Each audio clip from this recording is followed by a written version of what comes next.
This is lesson 12. We're going to make the transition towards energy and energy control. In preparation for pranayama that starts in lesson 19. Prana. Prana is energy. Now, strange enough, pranayama, by most yoga schools, is interpreted as breathing. Prana is energy, not just energy, vital energy. In Korean, it's called qi, qi energy. In Chinese, it's called qi.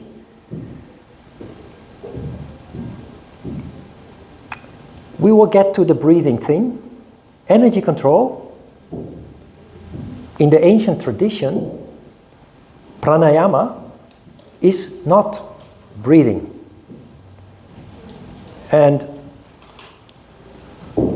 I will explain where this misunderstanding comes from, this misinterpretation, later on. And I will also explain, I will give several examples of why pranayama cannot be breath control. Because in a practical sense, following the instructions in the book would kill you. It's just not possible to do it in the form of breath control. However, if you understand the coherence in the book, the very systematical build-up, it all makes sense. And I will try to convey that in a most practical way as possible in the next couple of weeks. For many people, yoga appears to be compartmentalized. There is the asana, there is the meditation, there is the pranayama, there is the mudra. Here you have the kriya exercises, and it's like it's all separate columns standing on their own. The truth is, they're not standing on their own. They're inherently linked with each other, and one is often leading to the next stage. And next week, starting from lesson 13, we will start with kriya exercises, which are wrongly misinterpreted as cleansing exercises. They're not cleansing exercises, they are purification exercises. Purification of what? Our ability to understand energy properly.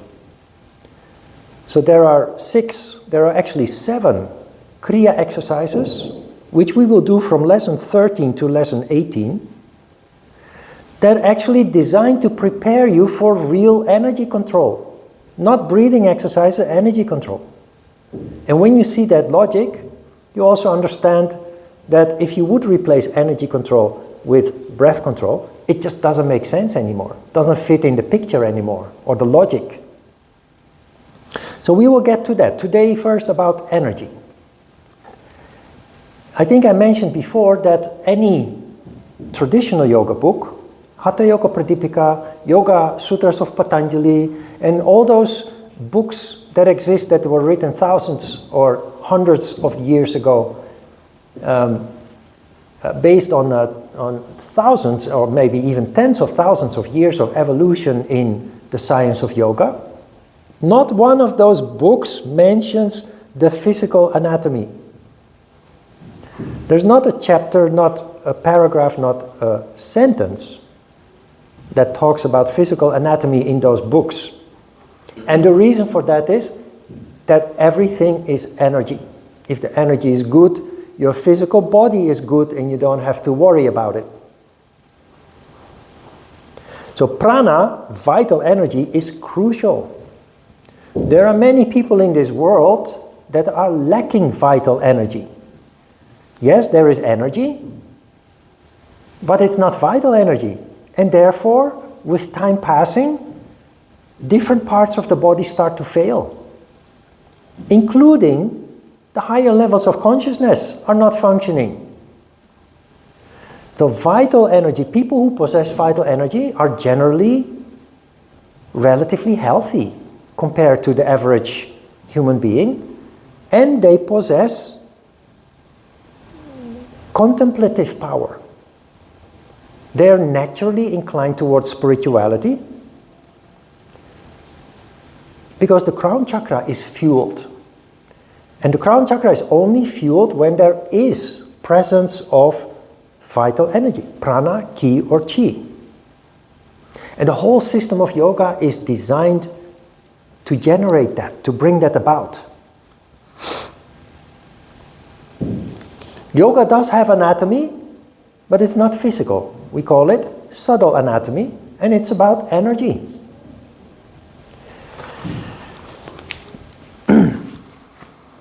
That brings us next week, by the way, next week we will start reading from the Hatha Yoga Pradipika, chapter 2, starting from Sutra 21. That is where Kriya starts. Next week I will explain why we are not starting with chapter 1 or Sutra 1 of chapter 2. There's a logic there. But anyway, if you look at the front of the Hatha Yoga Pradipika, which I sent to you in a PDF file, you see this illustration. It's a little bit small, but it's a person sitting in a meditation pose. It's from Ajita, my yoga teacher in the Netherlands, where you see the chakras and you see the energy channels. Not the real energy channels, because according to the model, there are only 3 energy channels. But in reality, there are, according to traditional medicine, there are 72,000 energy channels all over the body. But those 72,000 is not important. The principle behind these 3 channels is important. And it comes back to Shiva, Shakti, and Sattva. And what you see in the drawing is 5 chakras that are being pictured as wheels. The word chakra literally means wheel.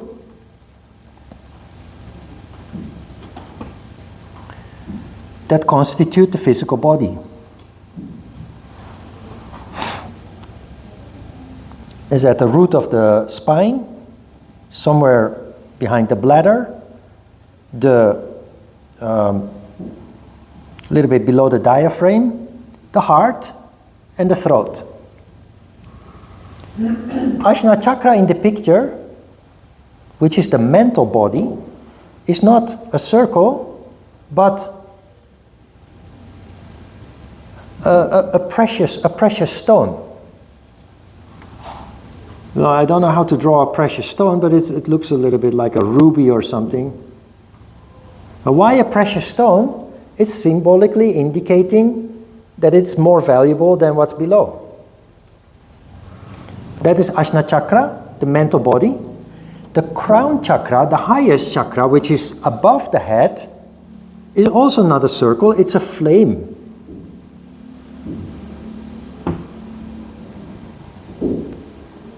It's the flame of light.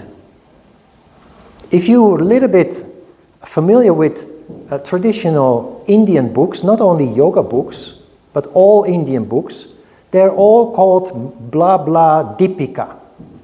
A dipika means light on, shedding light on. Light is in the crown chakra. That is where you see things with your 6th sense or your 3rd eye. That is where you comprehend things.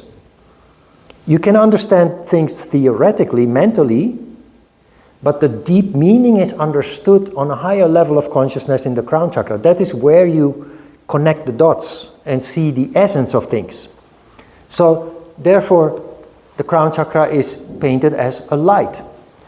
The Diwali, many people take that as the celebration of light. But then they think of light as a light from a candle. We do that too with Christmas. But the real light that is being celebrated there is the light of consciousness, not physical light. And of course, it is related to ancient tradition, which was agriculture. So somehow there is the link made, just as we do with Christmas, that there is a turn of seasons and the spring soon will come. So there will be more light, literally sunlight, but it's really about consciousness. In Christianity also you see illustrations, pictures, sometimes in stained glass or paintings, with a person with a halo around the head, or stars or shining light above their head spreading. It's all related to the crown chakra. Now, so this is the physical body, the mental body, and well, let's draw a body around it.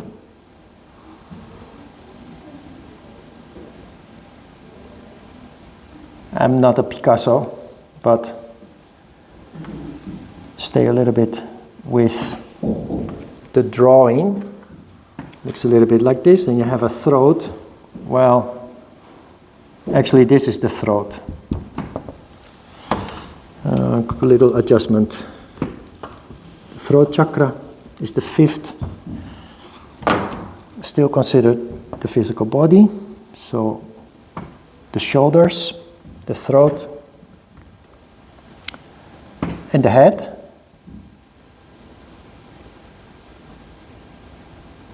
Let's not pollute that too much. The energy channels, responsible for the flow of Shiva and Shakti energy, are called Ida and Pingala. If you look at the model, you see that they wind. Let me use colors for that. They wind around the chakras. It's symbolical. Shiva energy enters through the moon gate. In the drawing you can see a dot. In the next drawing you can see a dot above the head. That dot is Chandra Bindu. So, well, this marker doesn't really work anymore. Let's use green instead of blue then.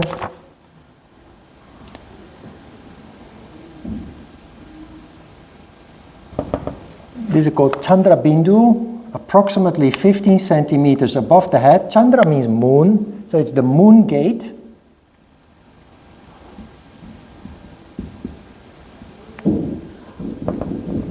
Bindu is a gate, entrance. And the moon is cold. Is an indication that is related to Shiva energy. Through Chandra Bindu, Shiva energy flows in from above, and it winds its way around the chakras.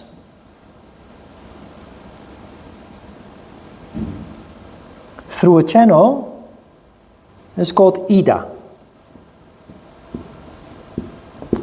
The energy is Shiva.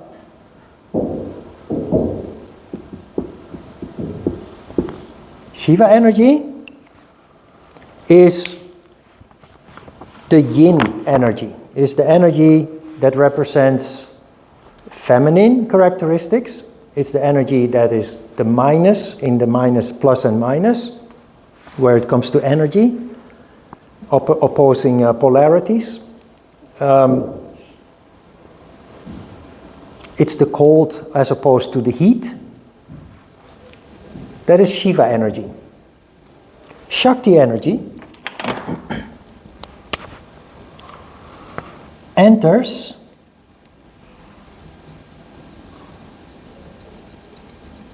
through Surya Bindu. Surya means sun. I use the color red and usually the color blue for these two. Very fitting, because the sun is hot. Shakti energy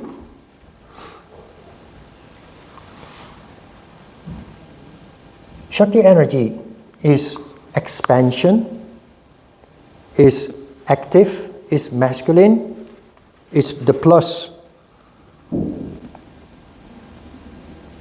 And it winds its way up.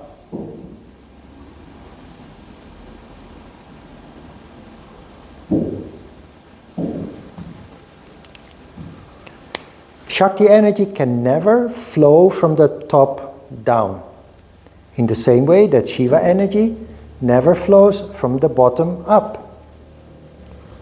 Practically, Shiva energy you can feel when you're very tired.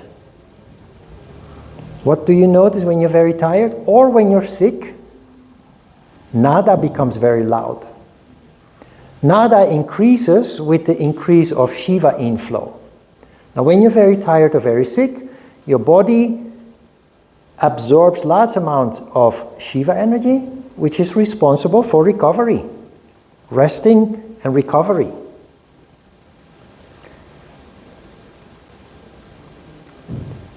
The channel is called Pingala.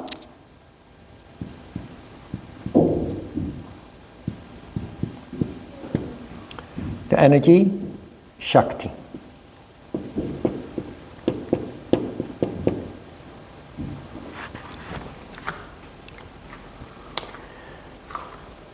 Unconditioned people function based on constant fluctuation between Shiva domination and Shakti domination.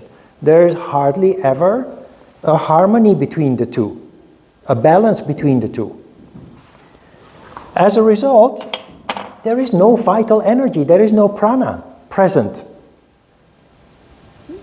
to give great health, excellent health, but also, and most importantly, in all this, there is no fuel for the crown chakra, for the higher levels of consciousness. When you practice yoga and you do it as designed correctly, an interesting phenomenon occurs that is called Sushumna Nadi, the third channel. You have Ida, Pingala, two channels. If you look at the drawing, you see that there is a third channel going straight up through the middle. It's not winding, it goes straight up through the middle.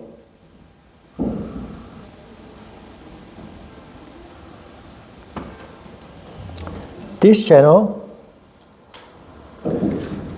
is called Sushumna Nadi.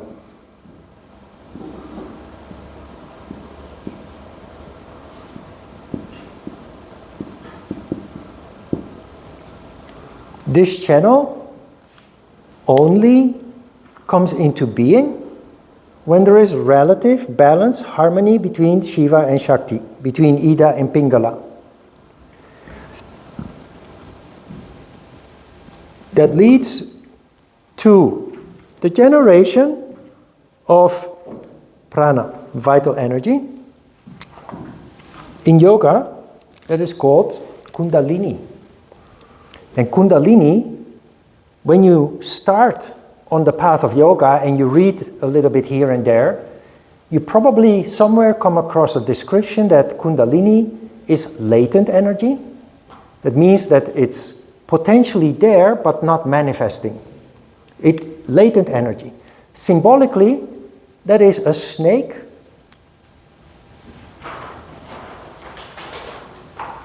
coiled up at the bottom of the spine.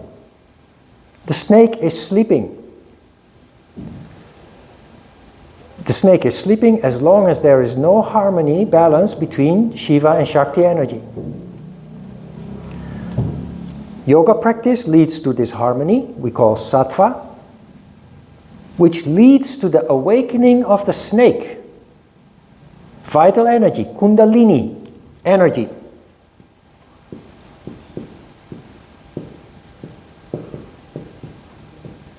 Which then starts to rise up, piercing all the chakras on its way, and of course, most importantly, leading to higher consciousness, awakening, and from that moment on constantly expanding higher consciousness in the crown chakra. The monasteries and temples that we talked about before are designed in such a way to create circumstances where this condition occurs naturally, in silence, safety and security. If you look at the monasteries in the West, in Europe, they're castles. They're protected to keep not only wild beasts out, but especially the pirates and the wandering gangs of robbers that were rampant throughout the world hundreds of years ago. They built huge walls, huge fortified buildings to create safety, security, stability. And within those walls, and sometimes outside the walls, they had gardens where they grow their own food. They're not depending on anybody and anything, but all designed to create a condition in which this phenomenon starts to occur. Helped by a little bit of practice, of course, meditation, prayer. And if you understand this, you also see that schools, modern schools, try to create some similar kind of condition. And they do that by a certain discipline among students has to exist, but they try to keep anything that distracts outside of the walls of the school. It's the reason why whenever there's something happening in the school, like a scandal or bullying, or schools always deny.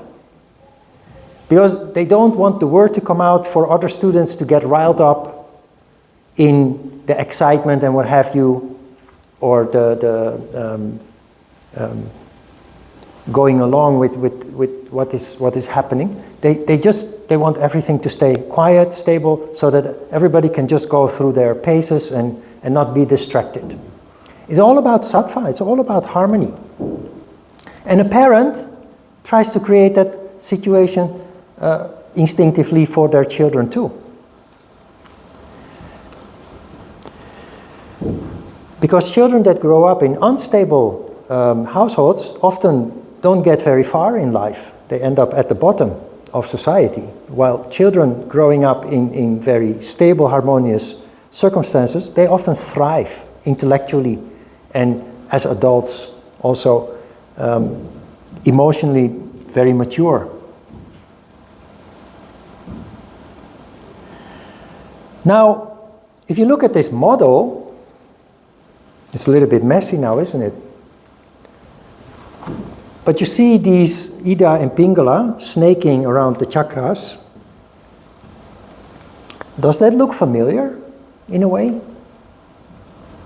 Do you know what an esculapum is? Esculapum? Esculapum is a Latin word for an illustration, a symbolical illustration that you see everywhere in the world on ambulances and doctors' practices and hospitals. It's two snakes winding their way up, and if you look at the esculapum, it's exactly this. There are 7 points that they twist around, that they wind around. There is the Shiva and the Shakti, the Ida and the Pingala, and also you will see that there is a Sushumna Nadi in the middle.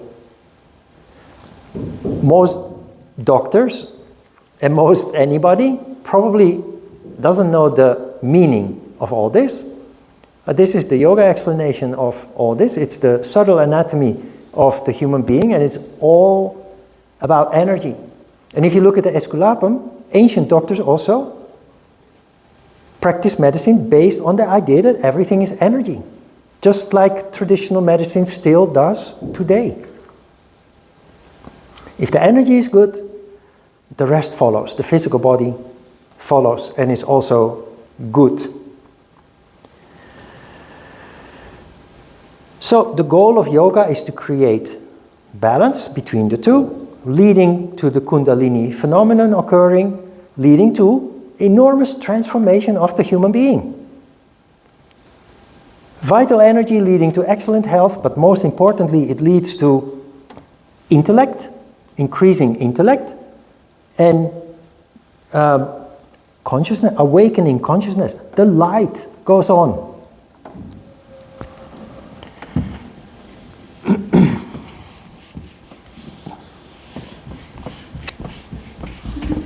Now, sometimes we have yoga teachers coming to our course, and they have learned, they have studied yoga, mostly from modern books and modern courses, and they will argue.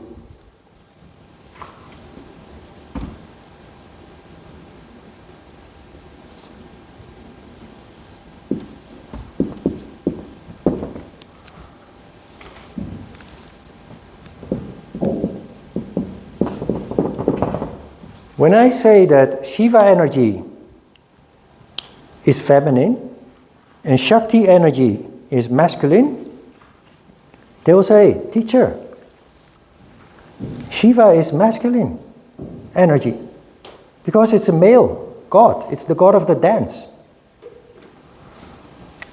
Shakti is female. Goddess is a goddess.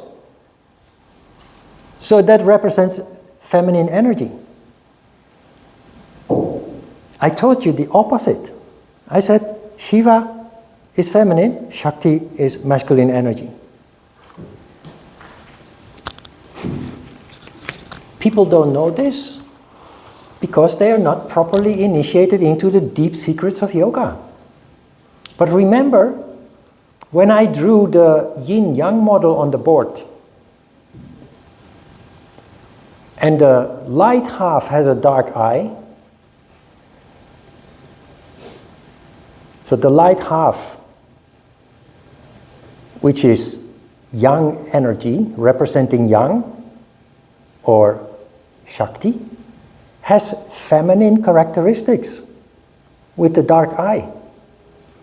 And vice versa, the dark half has a white eye.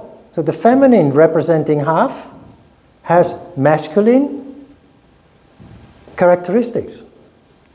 So it's not two-dimensional, it's three-dimensional. Just like me as a man, I as a man have feminine characteristics, and as a woman, you have masculine characteristics. If you are complete and balanced, you have both.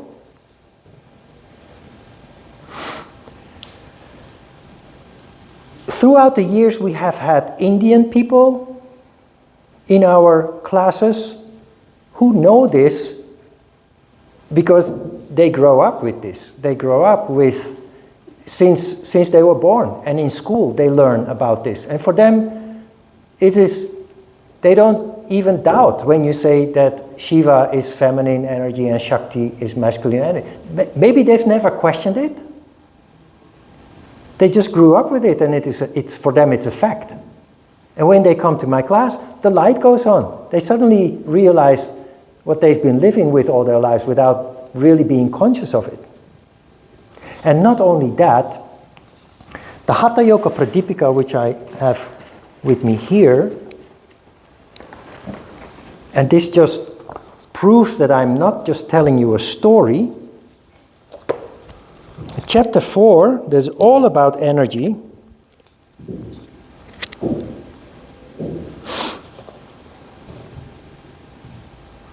Where are they? There are multiple sutras.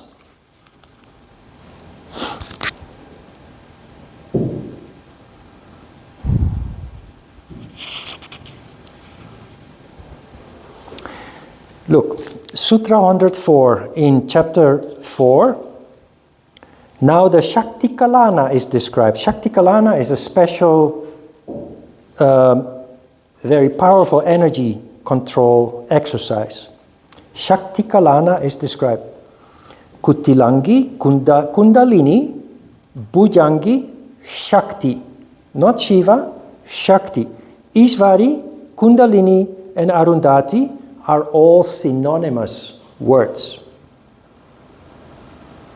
Shakti is in the category of Kundalini and all the other words that are linked with the masculine variation of energy. That's only one. Sutra 106. The great goddess Kundalini. Not the great god, the great goddess Kundalini sleeps, closing with her mouth the entrance to the way by which the seat of Brahman, which is God in the crown chakra, where there is no pain, is to be reached. Sounds very complicated, but this is what I'm telling you all the time. The crown chakra is awakened by energy that rises from the bottom up. Kundalini. Sutra 107. The Kundalini Shakti. The Kundalini Shakti who sleeps above the Kanda gives liberation to yogins and bondage to the ignorant. He who knows her knows yoga. Kundalini Shakti, in one word.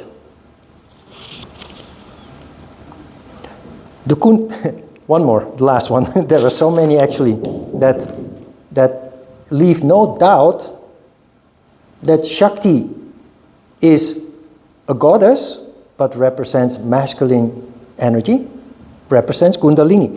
108, the Kundalini is described as being coiled like a serpent, the snake at the bottom. He who causes that Shakti to move from the Muladhara upwards becomes free, without a doubt.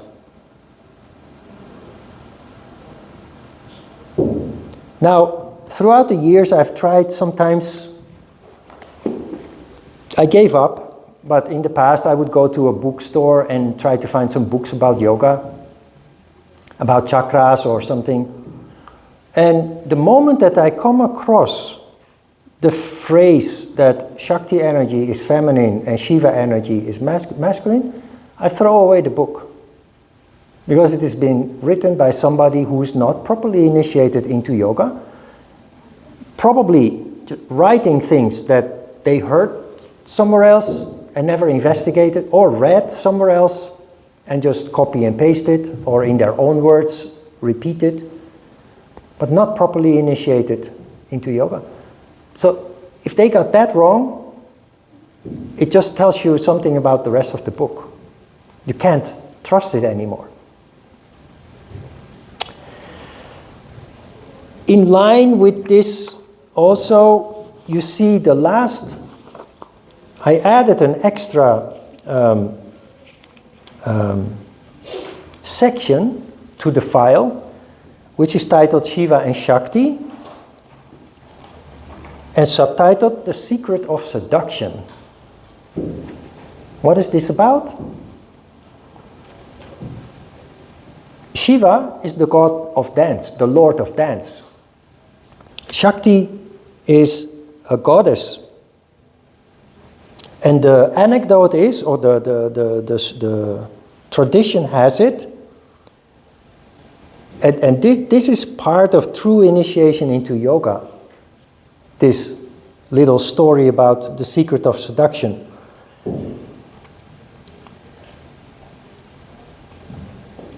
When Shiva wants to have, when Shakti wants to have attention from Lord Shiva, she starts to dance before him. Activity is Rajas, is Shakti. So, this is symbolism for how human beings function. That's why it's called the secret of seduction.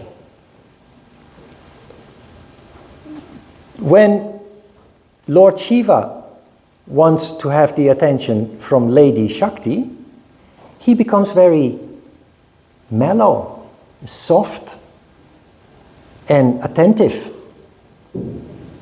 And it's called the secret of seduction because somebody who is a skillful seducer is very good at going on the other person's wavelength. That is how you get somebody's attention.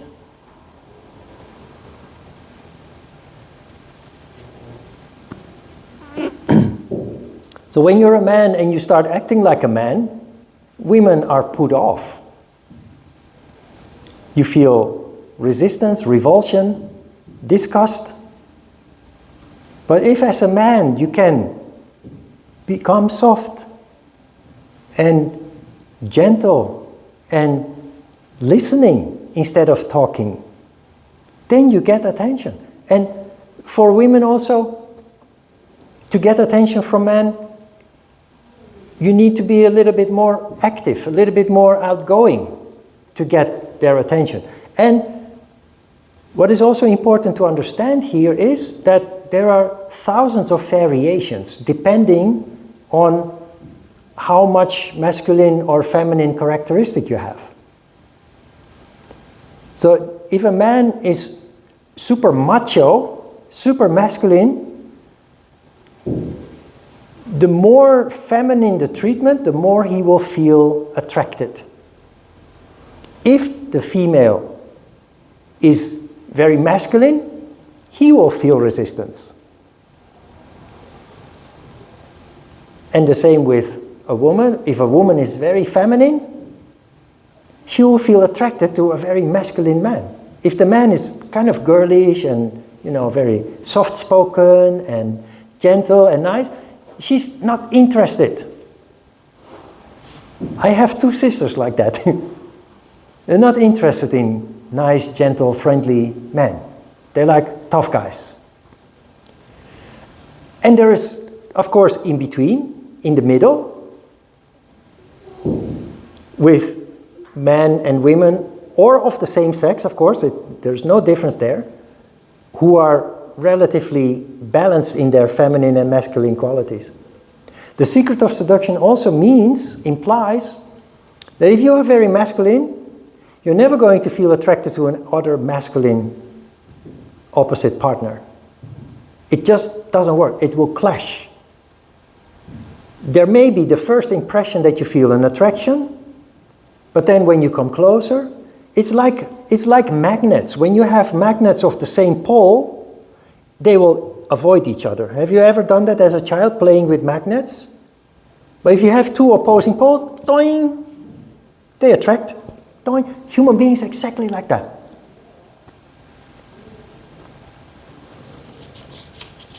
All right, let's see if we have skipped something important.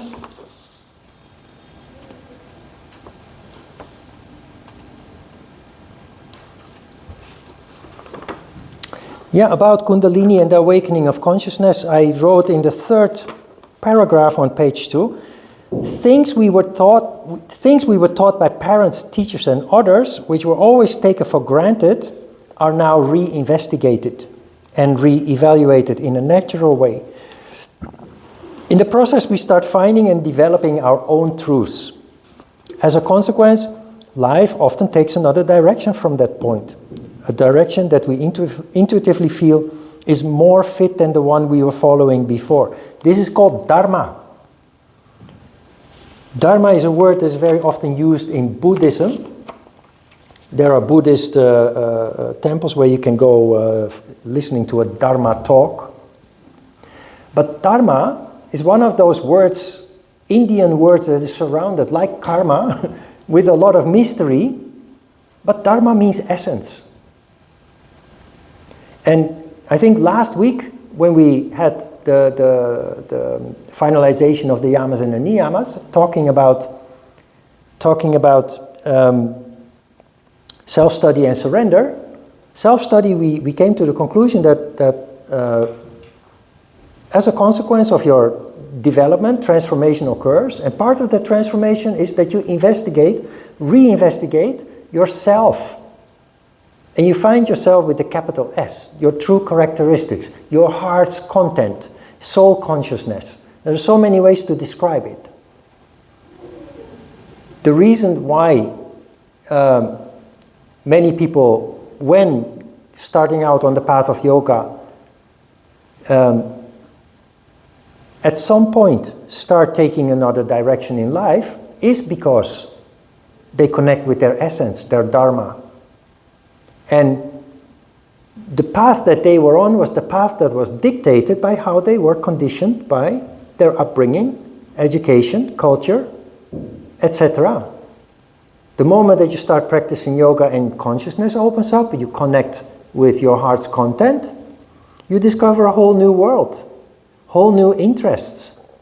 And you also get rid of a lot of interests and other conditionings that you took for granted and just lived by, that lose significance, that lose importance, or even feel like a dissonant, that feels like doesn't belong to you anymore. That is the result of your awakening, that you start following what is called your dharma. There's nothing mysterious about the word dharma. If you understand, it means essence. And everybody has an essence deep within them, and most people do not know that. They are not aware of their true essence. Naturally, in a very natural way, it's not something that you need to study lots about or search for. In a very natural way, you will connect with your dharma and your life will develop accordingly. All right.